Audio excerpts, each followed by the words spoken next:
Hey guys, Peter Burchfield here. You're watching Prepare to Go There.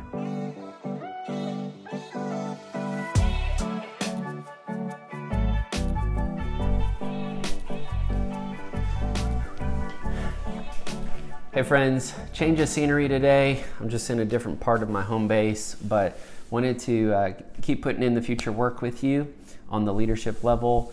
And we're going to be talking about team building tips to help you be a team player and a team builder. I like to just start with the metaphor of an actual construction project. You need a lot of space. You got to do a lot of groundwork before you ever see stuff show up.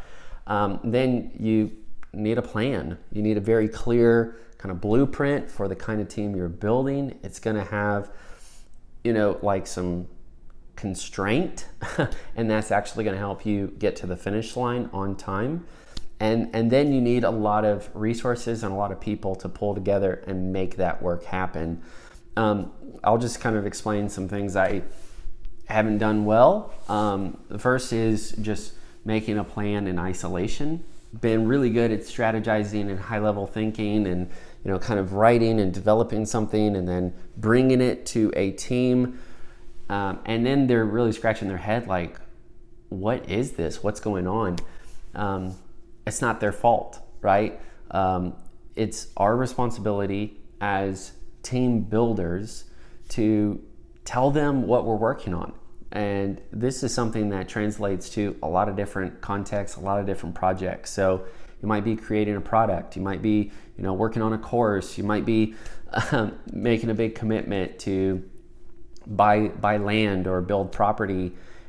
All those things are a journey that you want to bring people into. It's a story, and you're saying, this is just getting started, but this is something that we're going to be going after, we're going to be working on, and so we'll check in with you again. Getting people aware of what you're building, what you're working on as soon as possible is always a good thing, because it creates trust and it creates a journey that people can join you in. The other thing is not doing the groundwork.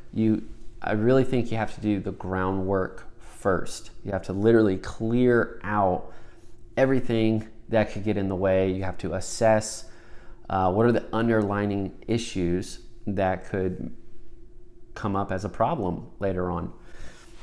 When I was in my early 20s, I got selected for jury duty, and the case was about a broken foundation. And it was pretty crazy because, the building was constructed for a few years, and, then kind of retroactively this thing happened. But it really came down to the foundation and something going on at the ground level. Like, people aren't talking about the foundation. They're talking about the aesthetic, they're talking about the capacity, they're talking about the traffic, just how awesome it is to live in, to work in. You have to do the groundwork and make sure that your groundwork is talked through. Many teams that I've built in the past, I didn't put enough into the groundwork. I didn't ask clear, direct questions up front. When an opportunity was coming to me, or when I was trying to launch something, I didn't know the parameters of who all would be involved in decision making or in supervising. I didn't understand how decisions were going to be made. I didn't understand how funding was going to come through. I didn't understand the scope of support. In other words, maybe there's a lot of support in this area, but then if you try something different or you do something kind of a little bit further out, then the support's gone. Is that a gradient? Is there like a gradient of support where you're gonna just feel it kind of dipping over time, or is it just like a real big cliff, and it's a drop off? And so I think when we first start and we're trying to build something, whether it's a business or a team, in an existing organization, in some sort of community, or even a movement, we're thinking about growth, we're thinking about expansion, we're thinking about potential, but we're not thinking about leadership. We're not wondering like, what are some of the leadership parameters that's actually going to be shaping and developing this thing. So that would be really the biggest tip. As far as resources and relationships, that's going to happen when you get going. So at that point, you really want to make the commitment, count the costs up front. When you are sure that you're going to be able to follow through, then you launch it and you start moving. And it's in the willingness to get going that you begin to see resources and the right working relationships come in. And so I wouldn't let that be a reason to intimidate you from launching out and starting. I've heard so many stories and I've worked with so many leaders where it was, quote, a bad time to launch that thing or do that thing. And they did. They went for it, and that's what pioneering leaders are known for.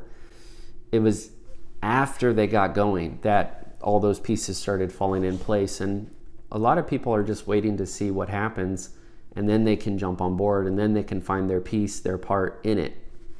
So that's something that I think you just have to be a leader and go for it and work really, really hard at keeping the momentum that you are given.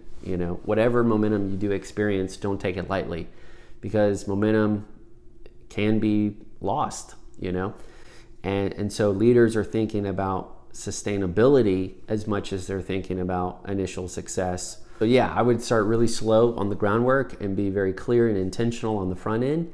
You may not even realize like what you have to be looking for or asking about.